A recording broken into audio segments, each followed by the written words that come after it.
Para que pueda contarte sobre esto, primero necesitarás saber un poco sobre Clint Rockwell. A él lo conozco desde hace más de 8 años. Siempre fue extraño, por decirlo menos. Pero no en el sentido de que fuera un hombre con hábitos desagradables o conductas raras y obsesivas. Era todo lo contrario. Supongo que extraño no era la palabra correcta. Llamémosle excepcional. Él era un hombre excepcional. Si tuviera que darte un resumen rápido de su vida, sería algo así.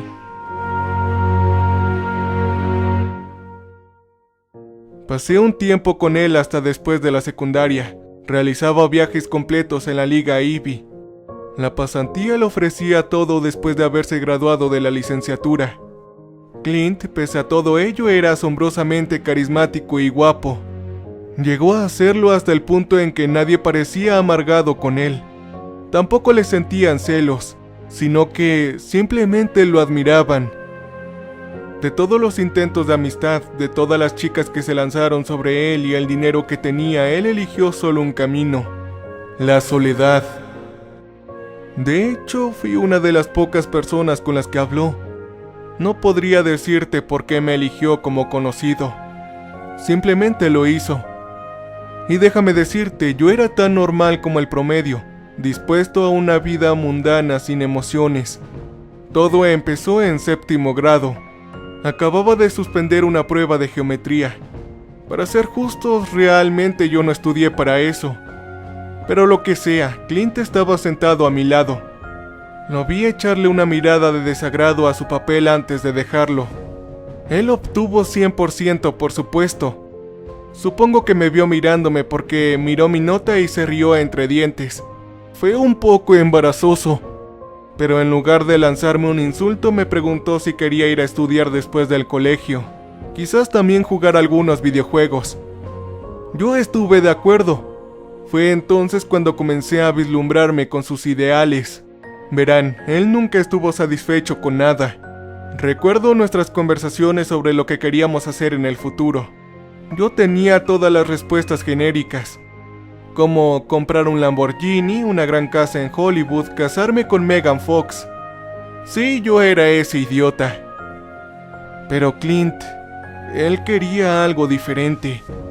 Tenía mayores aspiraciones. Quiero una vida aventurera, me dijo. Ir a algún lugar inexplorado, descubrir algo nuevo, ¿sabes? Algo que nadie jamás haya visto. En ese momento no sabía a qué se refería. ¿Qué? ¿Como Júpiter o alguna cosa así? Le pregunté. Él se rió entre dientes. Tal vez, quizás algo como eso. En ese momento no podía entender por qué querría ir al espacio. No hay nada allí, le dije. ¿Cuál es el punto de todo eso? Él solo me dio una mirada divertida, pero no fue una de superioridad contenciosa. Él no era así. Sabía que no podía haberlo entendido, pero no me culpó por ello. Simplemente suspiró y miró el techo. Bueno, piénsalo. La vida de las personas se vuelven mediocres al paso del tiempo, dijo. Cuando tenemos todas las comodidades del mundo, todo se convierte en estructura, rutina, nada nuevo. Nuestro destino se decidirá por sí mismo cuando salgamos de la universidad.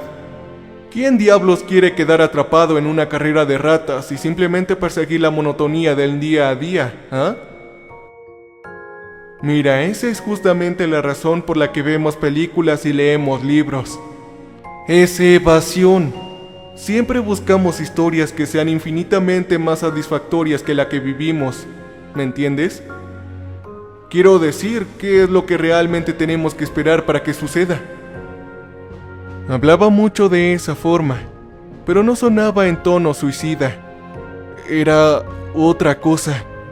Este tipo fue más allá de lo que hablaba, pude verlo en sus ojos. Pero para ser honesto, no podría decirte lo que hizo en las largas horas que pasó solo en su habitación. Él nunca hablaba de eso.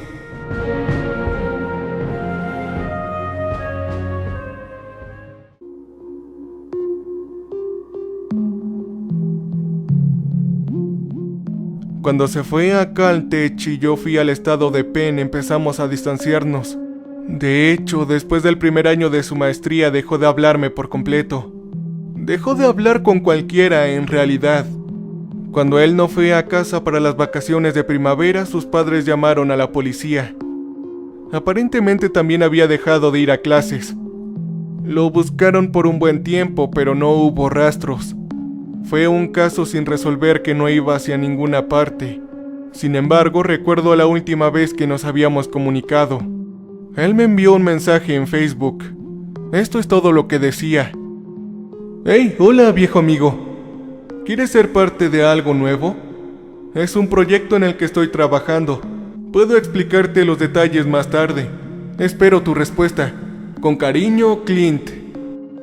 Le envié un mensaje preguntándole sobre más cosas, pero nunca respondió. Esa fue la última vez que escuché de él en 7 años.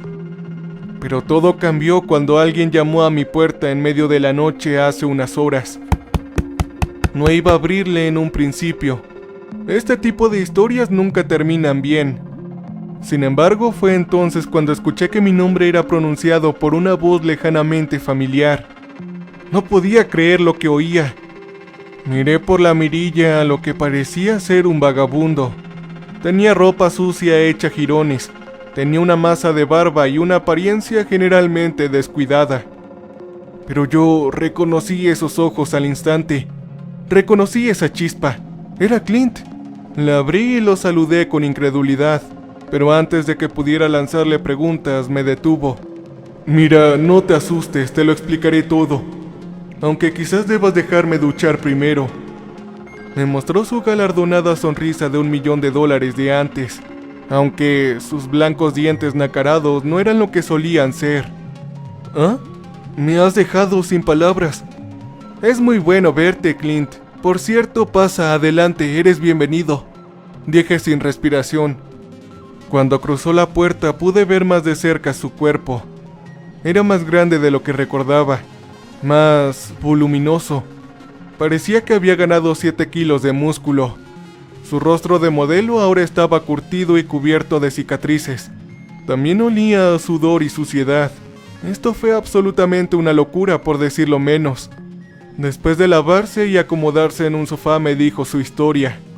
Te voy a contar lo que me dijo literalmente. Aparentemente, durante la segunda mitad de su año de licenciatura, su profesor de física Joel Rost, un excéntrico de 42 años, se acercó a él. Rost era supuestamente un hombre brillante. Él había elegido a Clint específicamente para participar en lo que llamó un proyecto de investigación. Se rió cuando me dijo eso.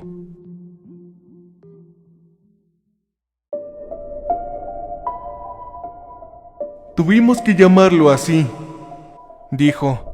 Si supieran lo que realmente estábamos haciendo, se habrían perdido los fondos, por supuesto. Habían otras 4 personas involucradas en esto. 2 físicos teóricos, 3 cosmólogos, 2 jóvenes buscadores de emociones fuertes, 2 exsoldados de la Marina, un soldado estadounidense dado de baja, un arqueólogo, un luchador de MMA retirado, un empresario quebrado en desgracia y un vagabundo suicida que Rost encontró tratando de saltar de un puente. Era un grupo extraño, seguramente. Sin embargo, todos y cada uno de nosotros compartimos ideales similares. Él explicó. Por una razón u otra, todos estábamos buscando escapar de este mundo, buscar otra frontera. Aparentemente, mientras estaba de vacaciones, Rost había descubierto algo peculiar en una costa remota en las islas del sur de Nueva Zelanda, algo sobre el estrecho de Cook. Rost explicó que había estado viendo una especie de niebla espesa y extraña que colgaba bajo las nubes. No sabíamos qué quería decir con eso, dijo Clint.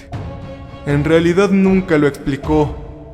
Durante años pasaba los veranos allí y lo observaba con detenimiento.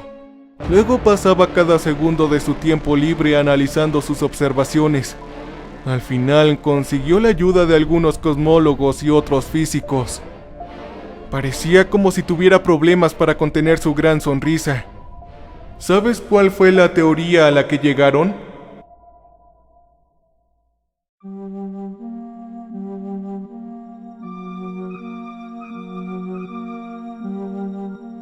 Yo negué con la cabeza. Fue un agujero hacia otro lugar, un universo diferente, por así decirlo. Esto me dejó anonadado. Estuve escéptico durante aproximadamente un minuto, pero luego pensé en con quién estaba hablando y qué extraña era toda esta situación. Así que seguí escuchando con atención. Le pregunté cómo lo habían descubierto.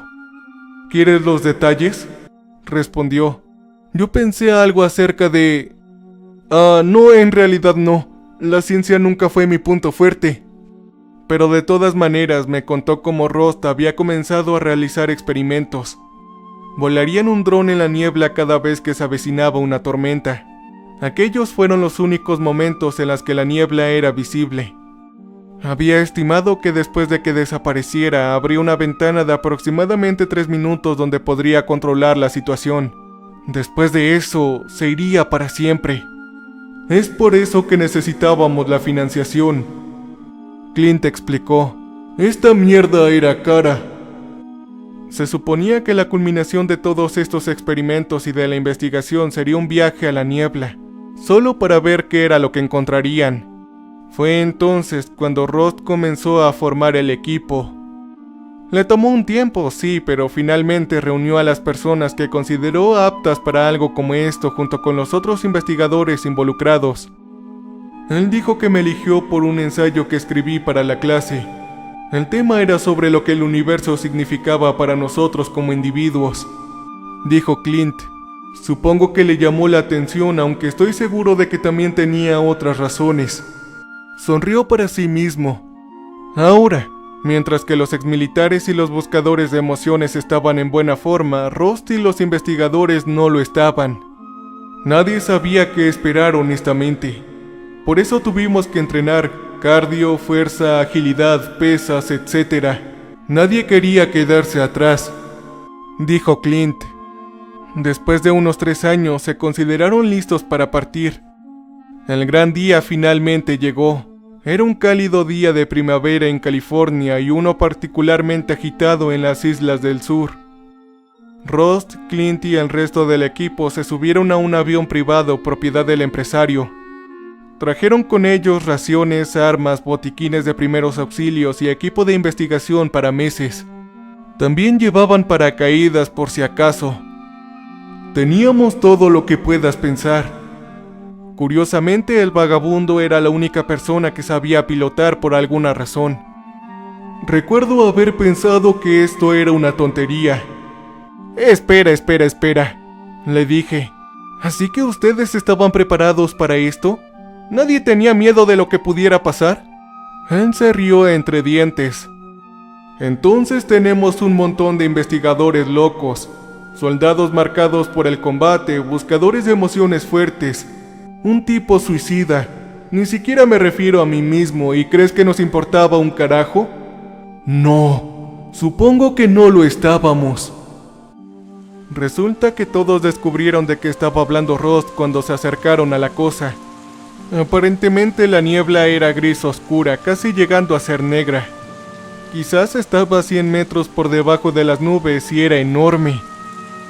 La parte más extraña fue que no se movió en absoluto y se podía decir claramente dónde comenzaba y dónde terminaba. Todo el mundo se preparó al entrar. De repente se sumergieron en total oscuridad. Clint dijo que podía ver la silueta de anticipación en los rostros de todos desde las tenues luces de la cabina. Aquí estaba la parte jodida. Rost nunca le contó a nadie sobre los experimentos con drones. No les dijo nada hasta mucho después. Entonces, cuando esto sucedió, todos comenzaron a alarmarse. Nadie lo esperaba. Lo que vieron por las ventanas fue incomprensible. Era un paisaje oscuro y premonitorio. Una fuerte lluvia golpeaba las ventanas mientras una cacofonía de violentos rayos caía a su alrededor. Para empeorar las cosas, el avión se dirigía hacia un océano negro debajo. A medida que se acercaban, podían decir que definitivamente había movimiento en el agua. Eran grandes movimientos, y no eran solo olas. Afortunadamente para ellos, el avión también estaba en trayectoria hacia una masa terrestre más adelante. Nadie hizo preguntas. Simplemente llenaron sus bolsas con armas, raciones y agua antes de atarse apresuradamente a sus paracaídas. Fue en este punto donde se dieron cuenta de que el entrenamiento militar habría sido útil. En ese momento era cada uno por su cuenta. Una vez que el avión estuvo casi sobre la isla, todos empezaron a saltar. Una buena parte del equipo no tuvo tanta suerte.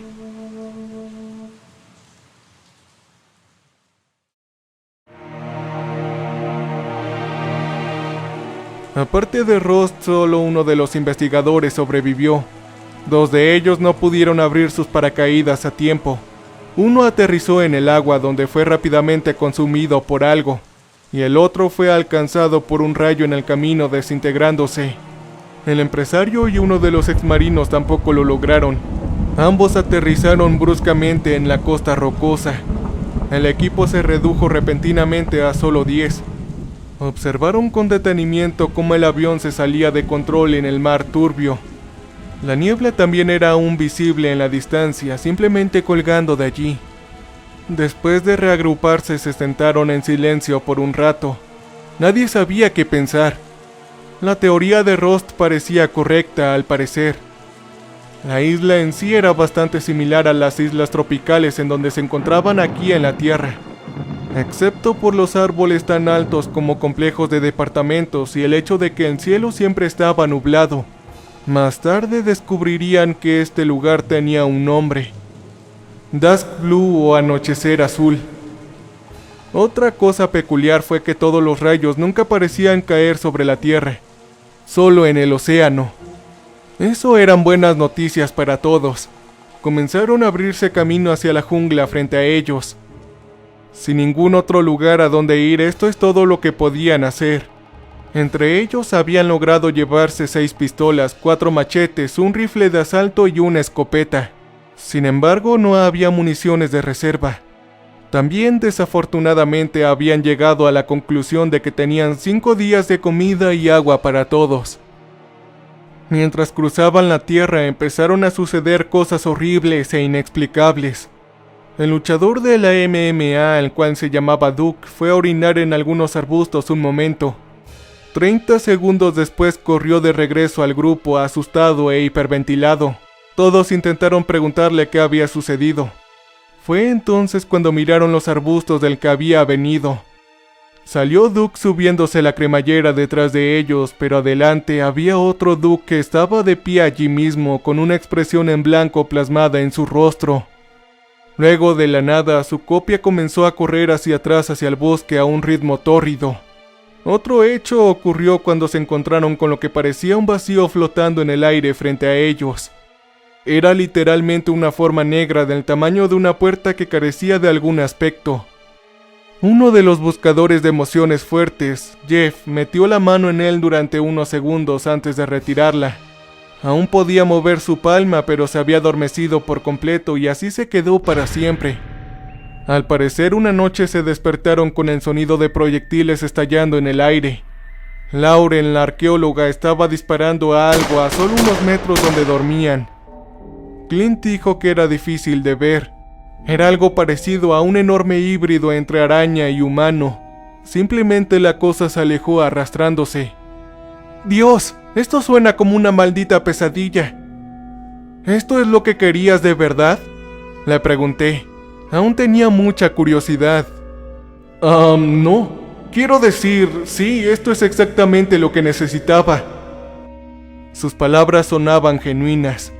Supongo que no importaba que no pudiera entenderlo. Él se entendía a sí mismo. Clint continuó. Pasaron 3 días y todavía estaban en la selva. No sabían hacia dónde se dirigían, pero nadie quería admitir que estaban perdidos. Rusty, el cosmólogo, registraban continuamente sus observaciones mientras todos los demás se ponían ansiosos. Se estaban quedando sin comida. El otro buscador de emociones llamado... Clint olvidó su nombre. Estaba empezando a delirar. Habían visto una pequeña criatura que se parecía vagamente a un pollo y él había intentado atacarla con un machete para comérsela. Desafortunadamente, su garganta fue cortada instantáneamente al hacer contacto con el pollo. Nadie se acercó a ningún animal salvaje después de eso. Parecía que la casa de comida estaba fuera de discusión. La urgencia se estaba asentando. Por la noche comenzaban a escuchar cosas horribles, sonidos irreconocibles a su alrededor. Una vez se despertaron para ver a una criatura humanoide pálida sin rasgos faciales sentada con las piernas cruzadas a solo unos metros de distancia. De repente la piel de su cabeza se desprendió para revelar un ojo singular de tamaño monstruoso. Solo necesitaba parpadear una vez más antes de que todos salieran de allí corriendo. También se habían topado con un extraño agujero en el suelo en un punto. Era del tamaño de una pelota de baloncesto. El otro ex marino, cuyo nombre también olvidó, se acercó a él para echarle un vistazo. Con cautela y lentitud miró dentro de él.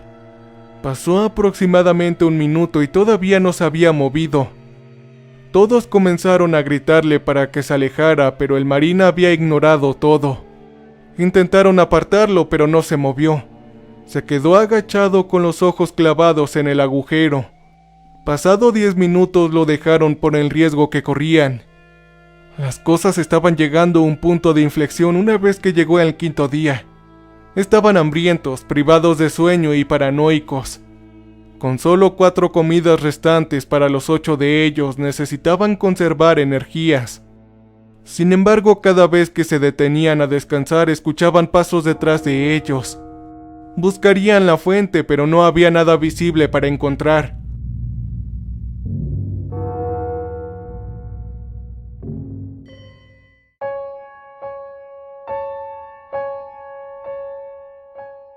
Los pasos se hacían cada vez más fuertes.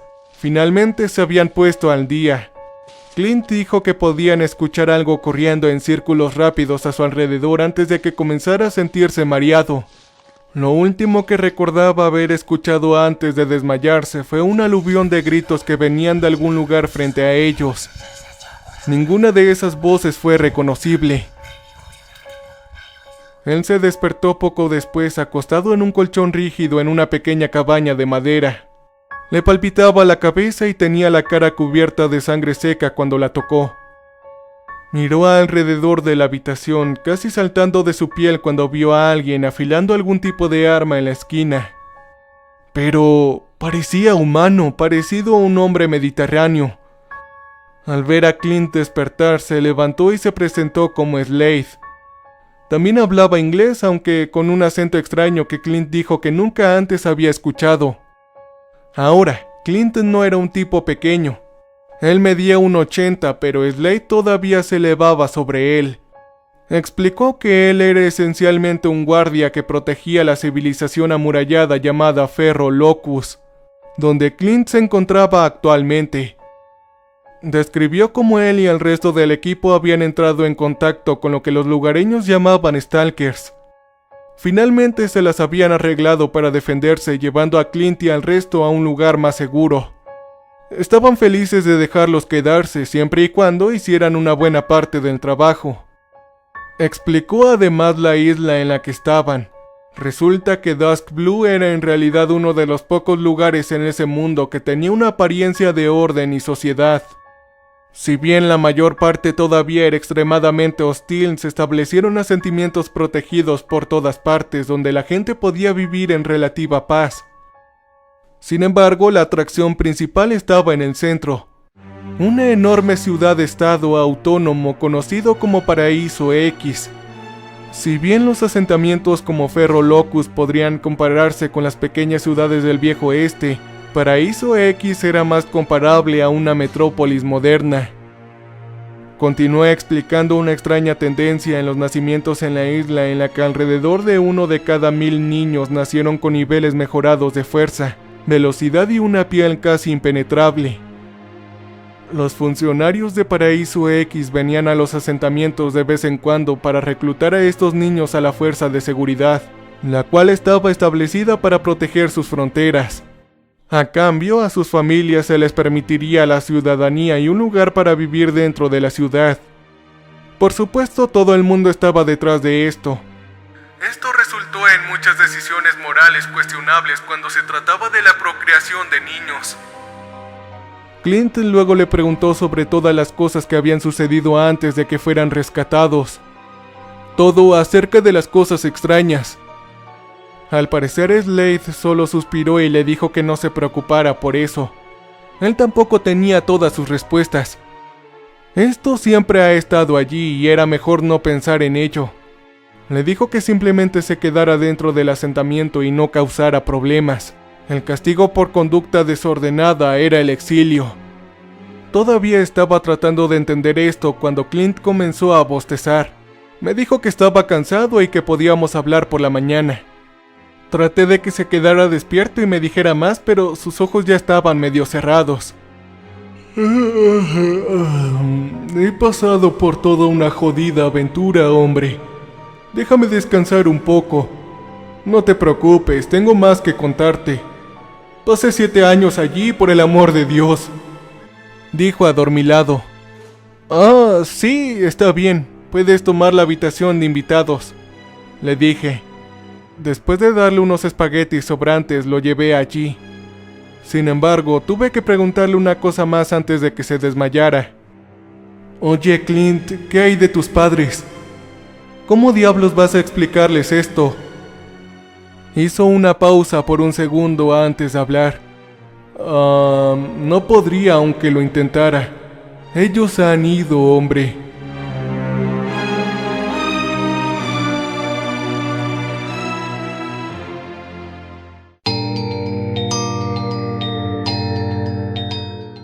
Para ser honesto, la falta de emoción en su voz me molestó un poco.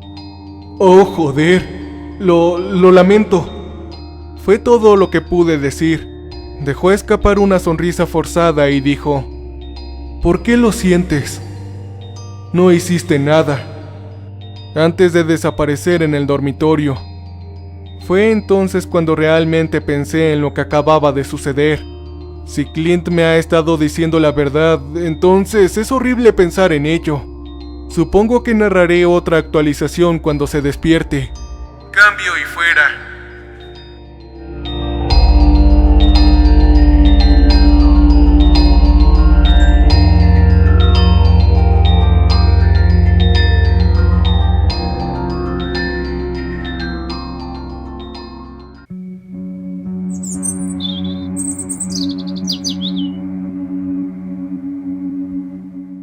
Entonces, actualmente es de mañana. No esperaba dormir mucho anoche y honestamente no lo hice. Ordenamos algo de desayunar a domicilio. Clint ha estado comiendo como un animal, aunque supongo que no puedo culparlo. Pero bueno, no quiero salirme del tema. Él continuó describiendo un diseño aproximado del mundo más allá de esa isla. Según su relato, los océanos constituían el 85% de la superficie. Solo habían 2 continentes. En realidad solía haber 3, pero uno fue esencialmente aniquilado y dejado inhabilitado por una guerra mundial anterior. También habían islas esparcidas por todas partes como Dusk Blue.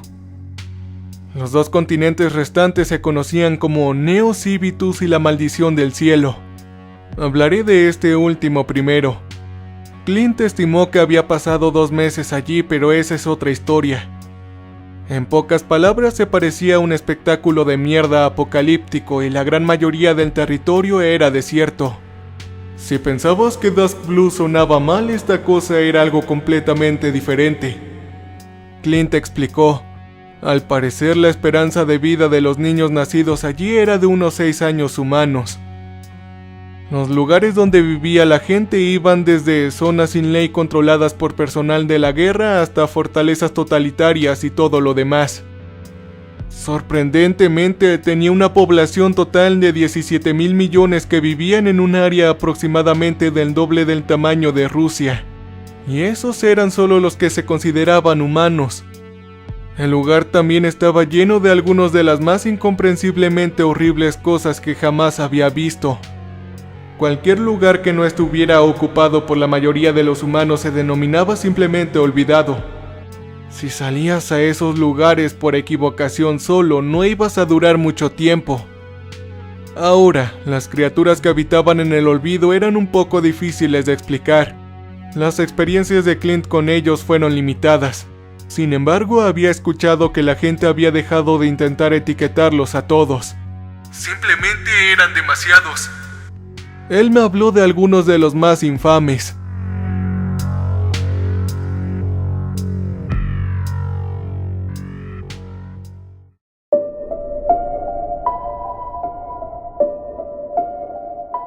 Los heraldos. Eran monstruosidades aladas gigantes con puntas afiladas que sobresalían de cada centímetro de su cuerpo. Apenas se podía ver su piel e incluso las cabezas estaban cubiertas en su mayoría. Estas cosas eran enormes, del tamaño de un gran autobús. Se rumoreaba que las púas que salían de su piel les provocaban un dolor constante y agonizante. Debido a esto, estaban en un estado constante de rabia, matando a todo lo que se moviera. Fueron llamados heraldos porque cada vez que llegaba uno, pronto le seguían muchos otros más. Eso significaba muerte y destrucción a gran escala inevitables. Estas cosas no eran fáciles de matar y la gente tenía que prepararse.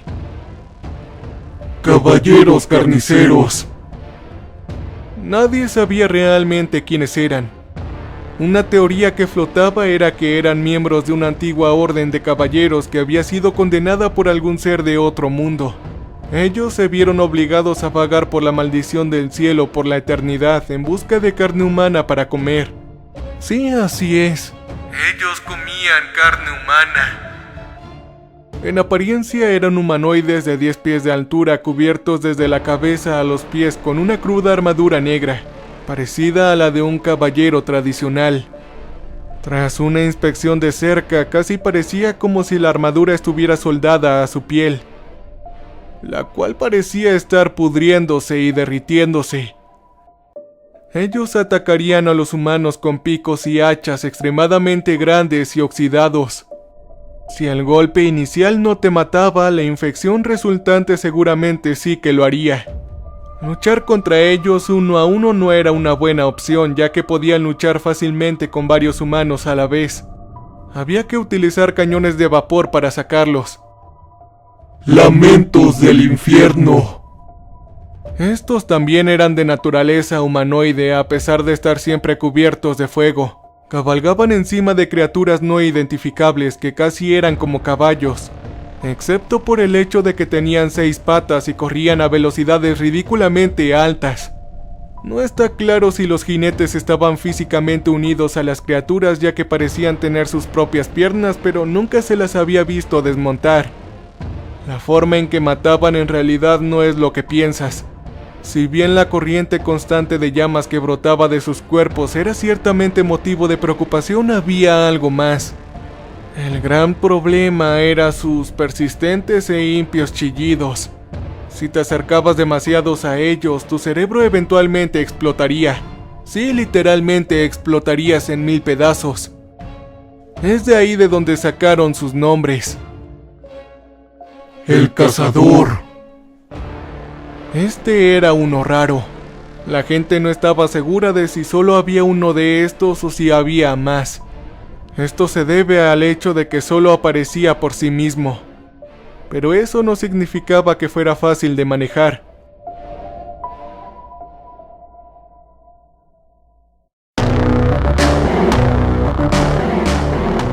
Supuestamente esta cosa aparentemente es indestructible.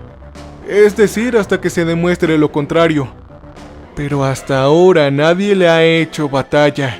Sin embargo, solo perseguía una cosa: la entidad más fuerte en el área circundante. De alguna manera él podría sentirlos. Eso significaba que mientras más asentamientos intentaran proteger a sus luchadores más capaces, más gente moriría cuando el cazador intentara llegar hasta ellos. Eventualmente las comunidades simplemente los entregarían cada vez que surgiera. Aquellos lucharían contra esa cosa, pero el cazador siempre ganaría. La mayoría de los informes sobre su apariencia pueden haber sido falsificados, ya que tan poca gente lo ha visto. Sin embargo, el punto en común fue que era un ser del triple del tamaño de un caballero carnicero. No tenía piernas, pero usaba 12 brazos para atacar y moverse. Sus manos eran grandes, cubiertas de un líquido ácido y podían agarrar a un humano aplastándolo y disolviéndolo simultáneamente en tan solo segundos. Al parecer tampoco tenía rostro, solo una boca grande llena de afilados dientes negros en su torso. Al final estos solo arañarían la superficie. La maldición del cielo era como el océano, en su mayoría inexplorado, y la gran mayoría de las criaturas que habitaban en él aún estaban sin descubrir. Probablemente esto era bueno. Sin embargo, estas no eran las únicas cosas por las que los habitantes tenían que preocuparse. También había un fenómeno desconcertante que pareció afectar a todos los que vivían allí. Nadie podía explicarlo, nadie podía identificar la fuente y nadie sabía siquiera cómo llamarlo. Simplemente lo aceptaron.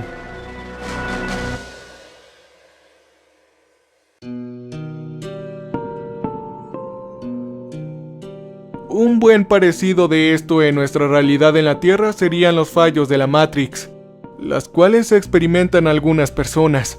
En la maldición del cielo podrías simplemente estar caminando antes de desorientarte por un segundo. Cuando recobraras el sentido, te encontrarías fuera de la civilización en la que acababas de entrar. Fuera, en el olvido. La gente también afirmó ver cosas que no estaban allí. Escuchar cosas que no tenían una fuente y tener conversaciones antes de darse cuenta de que no había nadie frente a ellos. Uno de los casos más extremos fueron los momentos en que todos los que te rodeaban se detenían en su lugar, giraban la cabeza para mirarte directamente y luego sus labios se estiraban de oreja a oreja en la sonrisa más horrible que jamás hayas visto. Después de un par de segundos todo volvería a la normalidad. Nadie diría que ellos recordarían haberlo hecho. Esto le pasó a Clint una vez. Quizás a estas alturas te estés preguntando cómo podría haber todavía una población constante de 17,000 millones considerando todo esto. Bueno, había una cosa de la que las personas que vivían allí no tenían que preocuparse. Eso era autosustento. Clint admitió que la comida que tenían que comer no era muy buena, pero era abundante. La corteza de los árboles era densa desde el punto de vista nutricional. La lluvia llegaba con regularidad y no era necesario hervirla para beberla y se podían cultivar varios tubérculos aunque eran de aspecto extraño. Se podía cultivar cualquier cosa en casi cualquier lugar. La escasez era casi inexistente. Además, estos insectos de tamaño mediano llamados salvadores eran conseguidos por todas partes. Nunca fueron una molestia. Nunca parecían propagar enfermedades y si se cocinaban podrían usarse como una gran fuente de proteínas. Por esa razón había tanta gente. Los niños se criaban a un ritmo tórrido. La conexión emocional con su descendencia no era realmente algo importante. Los que sobrevivían a los ataques de las criaturas del olvido serían entrenados para lidiar con los asaltos posteriores.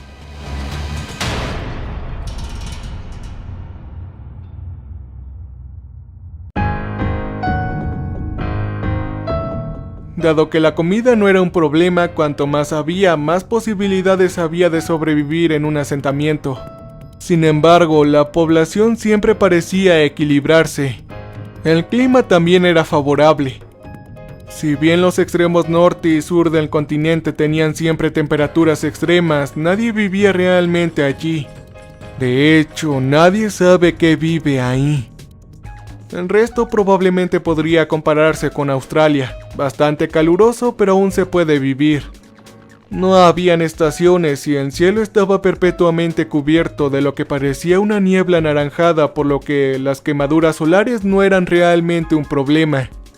Dicho esto, todo el mundo todavía quería salir de allí. La calidad de vida seguía siendo absolutamente una mierda. Todos querían llegar a Neo Civitus, al que apodaron la promesa del cielo. Y eso era prácticamente imposible dado el hecho que estaban separados por tanto océano como lo permitía la geografía. Ahora, Clinton nunca había estado dentro de Neo Civitus. Solo había oído hablar de eso y leído descripciones. Supuestamente era solo una décima parte del tamaño de la maldición del cielo y recibió su nombre de la única ciudad en todo el continente. Clint dijo que una descripción física del lugar sería similar como a Manhattan con esteroides. Una megaciudad que albergaba una población de 275 millones. Era un tramo continuo de brillantes edificios y rascacielos que iluminaban la noche. También era una sociedad en funcionamiento. Las personas tenían trabajos, podían formar familias y participar en actividades recreativas. Nadie tenía que preocuparse por nada más que cosas insignificantes como los impuestos y la opinión pública. Eso sonaba como una carrera de ratas otra vez, exclamó Clint. Si bien el área fuera de los límites de la ciudad todavía era algo hostil, no estaba ni cerca del alcance de la maldición del cielo, ni en ningún otro lugar para el caso. Además había un muro monumental de base metálica de unos 400 metros de altura que rodeaba todo el lugar. También había personal militar fuertemente armado llamado oficiales Apex. Así se llamaban los que custodiaban. De hecho, una gran parte estaba compuesta por los soldados mejorados que custodiaban Paraíso X. Estos dos lugares en realidad tenían un acuerdo en el que una parte de los soldados X volarían desde Dusk Blue a Neo Civitus a cambio de armas de fuego. Y sí, eran los únicos que tenían acceso a viajes aéreos. También se creía que eran los únicos productores de armas y municiones. Los recursos eran escasos en este mundo y la mayoría de ellos estaban en Neo Civitus. Las pocas otras islas ricas en recursos de todo el mundo fueron esencialmente secadas por equipos de reconocimiento enviadas por el gobierno. Esta era la única superpotencia de ese mundo. Ellos tomaban todas las decisiones importantes y nadie se opuso o dijo algo. Sin embargo, no eran indestructibles. Había una cosa de la que tenían que preocuparse. Oh, sí. Verán, había una cosa que Neo Civitus tenía en común con el resto del mundo aunque fueran ricos. El cielo. Siempre estaba nublado. Nadie podía encontrar una explicación tangible de por qué siempre era así. Bueno, eso es lo que la gente piensa, Clint comentó rápidamente. Curiosamente no dio más detalles sobre eso. Fue entonces cuando realmente me di cuenta de lo extraño que había estado actuando todo el tiempo que había estado contando sobre esto. Había una urgencia creciente en su tono. De todas maneras prosiguió. Aparentemente había una especie de leyenda que había penetrado en todas las comunidades de ese mundo. Cuando llegue el día en que las nubes finalmente se separen, el verdadero Armagedón pronto se haría realidad. Y nadie podría detenerlo. Yo había estado tan atrapado en esto que había olvidado que en realidad tenía trabajo ese día. Mi jefe me había enviado un mensaje de texto por la mañana diciéndome que no tardara mucho en llegar. Y justo ahora es tarde. ¡Maldición!, le dije a Clint. Mira, tengo que ir a trabajar rápido. Quédate aquí, ¿de acuerdo? No vayas a ningún lado. Traeré algo de pizza o algo así para comer. Clint respondió casi al instante. Sí, haz lo que tengas que hacer. Yo estaré aquí, dijo con el mismo tono urgente que había estado usando antes. Sin embargo, no pensé en nada de eso.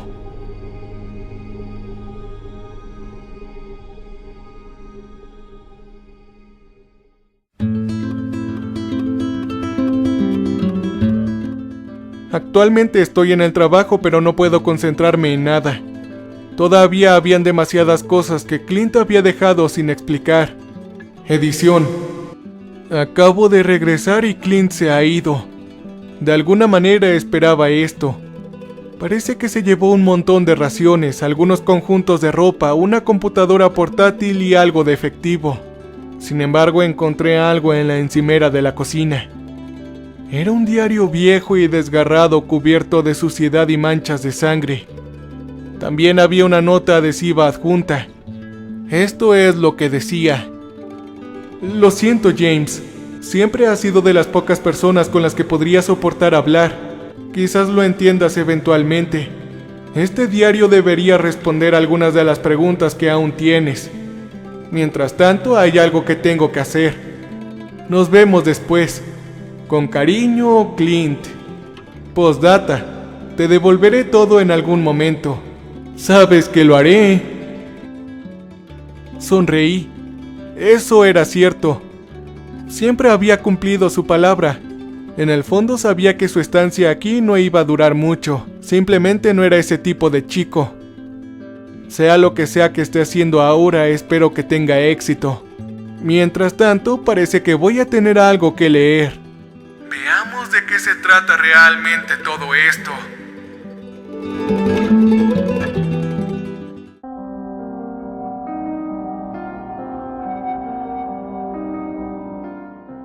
¡Hey! ¡Hola de nuevo! Sé que mis publicaciones pueden ser un poco esporádicas, pero el trabajo me pisa los talones. Ya sabes cómo es el mundo burocrático.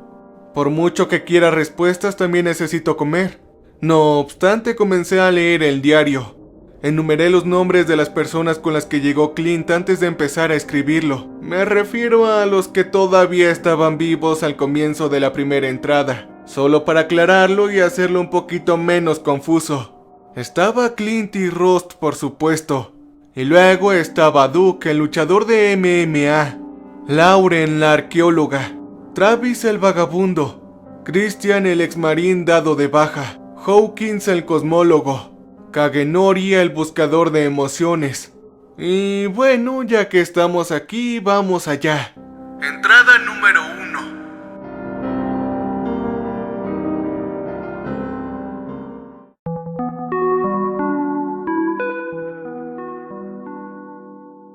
Pensé en escribir mis pensamientos y también cualquier evento significativo mientras esté aquí. Ahora, no estoy seguro de para quién escribo esto o quién lo leerá. Pero también me gustaría no olvidar cualquier detalle con el paso del tiempo. Mi nombre es Clint Rockwell y actualmente estoy en un mundo extraño que no es la Tierra. ¿Cómo llegué aquí? Bueno, eso es demasiado largo para explicarlo en esta entrada. Hemos estado en Dusk Blue, la isla en la que aterrizamos por primera vez durante 2 meses. Creo que el tiempo pasa igual aquí que en la Tierra. Y creo que sí lo hace o tal vez lo suficientemente cerca. Por lo que no podría estar tan equivocado. Hawkins estimó que el tiempo de un día aquí es de alrededor de 23 horas y 48 minutos. No te jodo, el tipo se sentó allí en un maldito árbol como un mono y contó los segundos todo un día. Él se ha vuelto bastante loco en este punto. Sin embargo, no puedo culparlo, esto debe ser una maldita locura para él. Además de eso, todo el mundo ha sido bastante agradable por acá. Todos parecen ser personas genuinamente buenas. Una vez que superas las diferencias culturales, claro. Aparentemente un apretón de manos aquí significa un insulto que puede provocar la guerra misma. Pero no lo sé. Quizás haya algo mal en mí. Durante la primera semana me sorprendió este lugar, pero después de eso las cosas volvieron a convertirse en una maldita rutina como en la Tierra. La satisfacción que surgió al hacer este descubrimiento ha ido disminuyendo con el tiempo. La mayor parte del tiempo transcurre haciendo nada más y nada menos que trabajo manual, comiendo alimentos alienígenas y perdiendo el tiempo sentado viendo la nada. Casi igual que en el planeta Tierra. Lo que no me di cuenta es que nadie sale de este lugar a menos que considere que es una amenaza directa para la aldea en la que vale la pena intervenir. ¡Demonios! La única razón por la que se molestaron en salvarnos fue porque estaba guiando a las bestias directamente hacia ellos. Realmente no hay nada más que hacer aquí. Sin embargo, las historias que escuché de los ancianos fueron bastante interesantes. Por ejemplo, hace algún tiempo encontraron un cadáver tirado fuera de los muros del asentamiento. No queriendo que apestara el lugar, algunos se lo llevaron y lo arrojaron a un acantilado. Esa noche ellos escucharon a alguien gritar en el mismo lugar donde encontraron el cuerpo. Cuando fueron a revisar quién producía el sonido, se dieron cuenta de que era el mismo tipo muerto de antes. Excepto que esta vez ahora estaba vivo. Y no tenía ni un solo rasguño. Por supuesto, los aldeanos no lo dejaron entrar, obviamente. Verás, aunque cosas como esta animarían a la mayoría de las personas a permanecer dentro de los confines más seguros del asentamiento, simplemente no tuvieron el mismo efecto en mí. Tonterías como esta solo me dieron más ganas de salir. Me dieron ganas de ir a explorar el mundo. Me doy cuenta de que casi morimos de camino aquí, pero tampoco estábamos preparados para ello. Con personas que conocen su camino, claro que podría funcionar. No puedes agitar un trozo de carne frente a un león y esperar a que se quede en la jaula sin atacarte. Muy bien, creo que eso no sonó tan inteligente y desearía no haberlo hecho. Pero bueno, no tengo un borrador en este momento, así que supongo que se quedará. Quizás encuentre algo que hacer más adelante.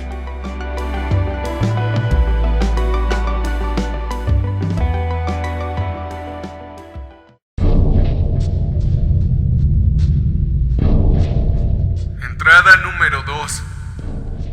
Se presentó una oportunidad en este momento. Uno de los guardias aquí llamado Grillo se me acercó ayer. Aparentemente un convoy de Paraíso X vendrá mañana para recoger a los niños mejorados. En estos momentos en realidad no hay ninguno aquí, pero este es su plan. Tan pronto como vengan les diremos que tenemos algunos. Nos llevaremos a una de las cabañas y los emboscaremos adentro mientras alguien más saca a los conductores de los carros. Le pregunté cómo diablos íbamos a hacer eso ya que ellos tenían armas. ¿Acaso no confías en nosotros, muchacho? Ellos no son los únicos con armas, respondió con una gran sonrisa. Fue entonces cuando me di cuenta. Este era un buen plan, ¿o no? Aparentemente Paraíso X se basaba en la suposición de que nadie en ningún asentamiento posee armas de fuego ya que la pólvora no está disponible en toda la isla. La única razón por la que Paraíso X la tiene es por un acuerdo comercial que hacen con algún otro lugar o algo así, entendí.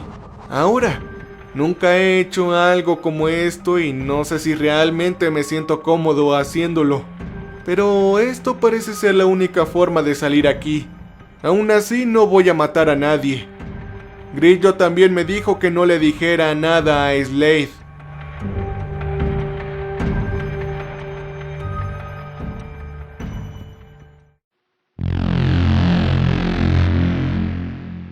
Entrada número 3.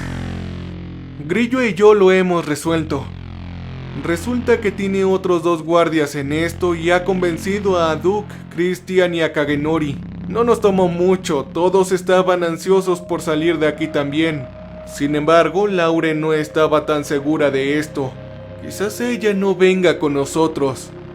Por otro lado, Ross dijo: ¡Joder, no!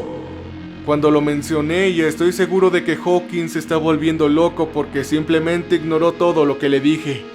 En cuanto a Travis, bueno, en realidad parece muy feliz aquí. Lo vi sonreír por primera vez cuando una niña de la aldea le hizo un collar de madera tallado por sus propias manos. No lo voy a molestar, se ve que se encuentra cómodo con la vida aquí. Todo lo que sé es que está sucediendo y sin importar el resultado, al menos he hecho algo que pocos han hecho. Vivir la vida al máximo.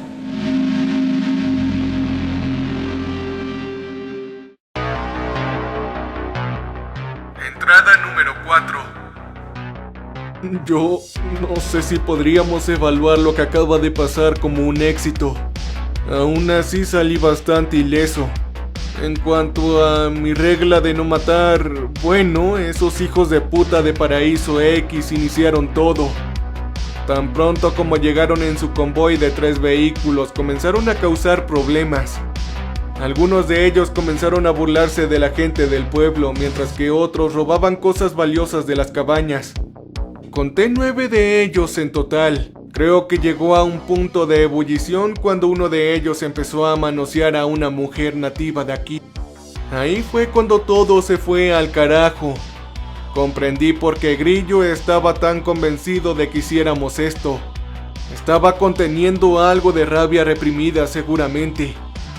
Cuando vio esto, salió furioso de la cabaña donde íbamos a realizar la emboscada y le disparó al tipo, el cual realmente no se lo esperaba. Disparó 2 veces más antes de que el otro volviera corriendo, luciendo una desagradable herida de bala en el muslo. No estoy tan seguro de por qué era tan bueno apuntando, si nunca antes había empuñado un arma. Supongo que era una habilidad nata. Lo que sucedió después pasó rápido. En una situación de vida o muerte como esta, todas las reservas que tenía sobre la moralidad se fueron por la ventana. Anteriormente tomé lecciones de tiro como parte de mi entrenamiento, así que me las arreglé para sacar algunos de ellos yo mismo. No sentí nada cuando les disparé. Las cosas iban bastante bien hasta que Christian disparó a quemarropa a uno de los soldados con su escopeta. Resulta que este era uno de los soldados mejorados. Él apenas se estremeció. ¡Maldita sea! ¡Un soldado mejorado! Recuerdo a Grillo gritar. Él nos había dicho que no había posibilidad de que enviaran a un soldado mejorado con el convoy ya que eran demasiado importantes. Bueno, eso fue una mentira, ¿no? El tipo hizo un alboroto, levantando a la gente y tirándola al suelo. Cada golpe que lanzaba era fatal. Slade había salido en un momento para desafiarlo, pero fue sometido fácilmente. Lo vi darle una mirada de sombría decepción a Grillo antes de quedarse sin fuerzas tirado en el piso. Todo el plan iba cuesta abajo hasta que Rost se acercó y le gritó al tipo: ¡Vamos, ven aquí, maldito! Fue todo lo que le dijo. No tenía idea de cuál era su plan. Es decir, no sabía hasta que sacó una granada. Supongo que la había estado ocultando. Él le quitó el seguro, se lo tiró al chico y vio cómo rebotaba en el piso. Supongo que Paraíso X no usaba granadas porque el tipo simplemente se burló y se dirigió hacia Rost. Ya sabrán lo que le pasa al cuerpo con una fuerte explosión. En este punto Christian ya estaba haciendo gestos silenciosos a todos para que se apartaran de ahí. La granada explotó justo cuando el tipo la pasaba. Todo quedó en silencio por un rato. Fue entonces cuando escuchamos los gritos. El hombre ahora parecía estar incapacitado, pero no había muerto. Un grupo de chicos lo siguió arrojando fuera de los muros del asentamiento. Supongo que toda esa conmoción había traído algo en la jungla, porque escuchamos gritos después. Después de eso nos quedamos para ayudar por un tiempo, reconstruyendo y atendiendo las lesiones. Era lo menos que podíamos hacer. Tenía que agradecerle a Rost por lo que hizo. El hombre realmente tenía pelotas. Cuando lo hice me miró como si estuviera loco. Fue un juicio justo en retrospectiva. Carajo, eso fue imprudente, chico, me dijo. Solo asentí con la cabeza y le pregunté si había cambiado de opinión acerca de venir con nosotros.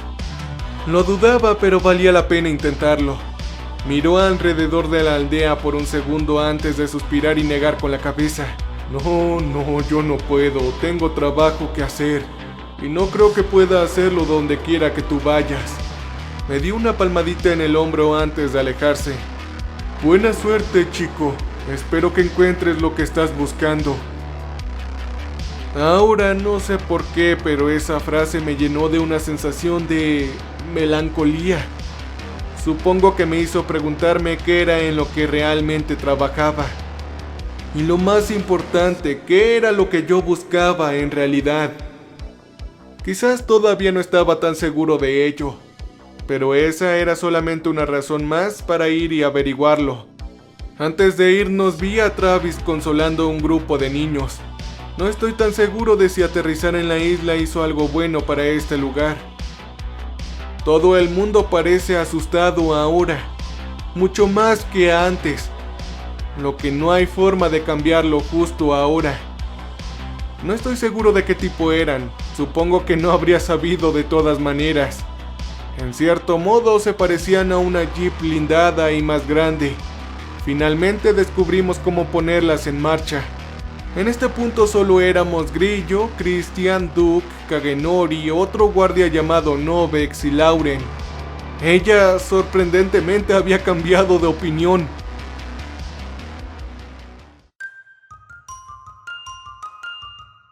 Podría haber sido por muchas razones, pero ella no lo dijo. ¡Ya vámonos! ¿Qué estamos esperando? Fue todo lo que me dijo cuando le pregunté al respecto. Todos seguimos a Grillo ahora. Aparentemente sabe a dónde ir. También dijo que tenía un plan una vez que llegáramos allí, pero había un indicio obvio de duda en su voz cuando afirmó esto. Bueno, ahora veremos qué pasa, supongo. Fin de la entrada. Esto es lo más lejos que he llegado hasta ahora. No estoy muy seguro de qué hacer con esto, pero mi percepción de Clint Rockwell ha sido ciertamente dinámica. Ya no sé qué pensar de este tipo. Publicaré de nuevo la siguiente parte cuando pueda. Me voy a ir por ahora. Si buscan algún video interesante, tengo varios videos en mi canal secundario. Se los dejaré en la descripción del video. Se despide su amigo y colega Mercurial Dark 10. Hasta la próxima.